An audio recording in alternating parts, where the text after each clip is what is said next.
సంచలన కమెంట్స్ చేయడంలో పోసాని కృష్ణమురళి ముందుంటారు. ఏపీలో జగన్ పై ప్రత్యర్థులు విమర్శలు చేస్తే వెంటనే పోసాని తన నోటికి పని చెప్తారు. చంద్రబాబు తమ సామాజిక వర్గానికి చెందిన వ్యక్తి అంటూ ప్రసంగం ప్రారంభిస్తారు. ఆయన చేసిన కమెంట్స్ ఎప్పుడూ వైరల్ అవుతుంటాయి. తాజాగా మరోసారి మీడియా ముందుకు వచ్చి పోసాని సంచలన వ్యాఖ్యలు చేశారు. ఏకంగా రామ్ గోపాల్ వర్మ హత్యకు ప్లాన్ చేశారని చెప్పి షాక్ ఇచ్చారు. అధికారం కోసం చంద్రబాబు ఎంత దాకైనా తెగిస్తారని, ఆర్జీవి హత్యకు టీడీపీ నాయకత్వం కుట్ర పన్నిందంటూ ఆరోపించారు. ఇందులో కొందరి పేర్లను కూడా ప్రస్తావించారు. ఇంతకీ వారెవరు? కొద్ది రోజులుగా టీడీపీ కంట్లో నలుసుగా రామ్ గోపాల్ వర్మ మారారు. జగన్ కు మద్దతుగా టీడీపీకి వ్యతిరేకంగా సినిమాలు తీస్తున్నారు. రాజకీయంగా అనుచిత కామెంట్లు చేస్తున్నారు. అందుకే రామ్ గోపాల్ వర్మ అడ్డు తొలగించేందుకు టీడీపీ నాయకత్వం ప్రయత్నించిందన్నది పోసాని ఆరోపణ. అందులో భాగంగా ప్రముఖ జర్నలిస్ట్ వెంకట్రావు కుమారుడు అనిల్ అసలు సూత్రధారి అంటూ పోసాని వెల్లడించారు.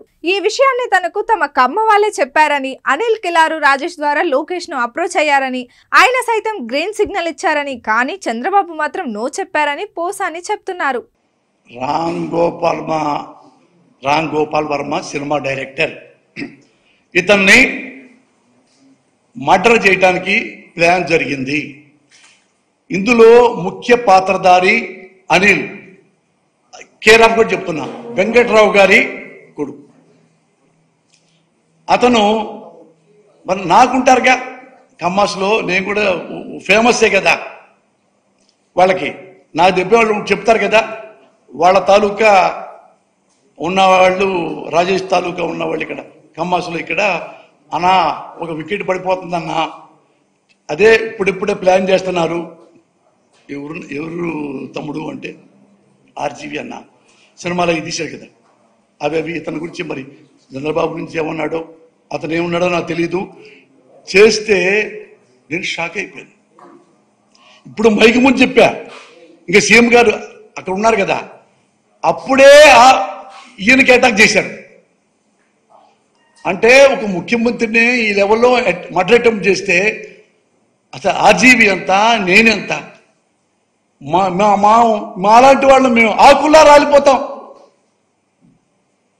రాలిపోవటమే. అయితే చంద్రబాబు నో చెప్పడానికి గల కారణం ఉందని, ఆర్జీవి ఒక పిచ్చోడు, అతడిని చంపితే మనకు వచ్చేదేముంది, వదిలేయండి అని చంద్రబాబు వారితో అన్నారని పోసాని వెల్లడించారు.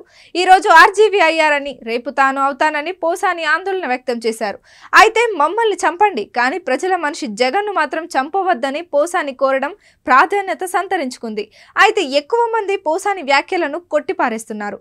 ఎన్నికల సమయంలో ఈ హత్య రాజకీయాలను ఎవరైనా ప్రోత్సహిస్తారా, అందున ఓ వివాదాస్పద దర్శకుడు జోలికి ఎవరైనా వెళ్తారా, అటువంటిది ఏమీ లేదని, ఎన్నికల వేళ సింపతి కోసమే పోసాని కృష్ణమురళి ఇలా మాట్లాడుతున్నారని ఎక్కువ మంది అభిప్రాయపడుతున్నారు. మొత్తానికైతే తన సంచలన వ్యాఖ్యలతో పోసాని మరోసారి వార్తల్లో నిలిచారు.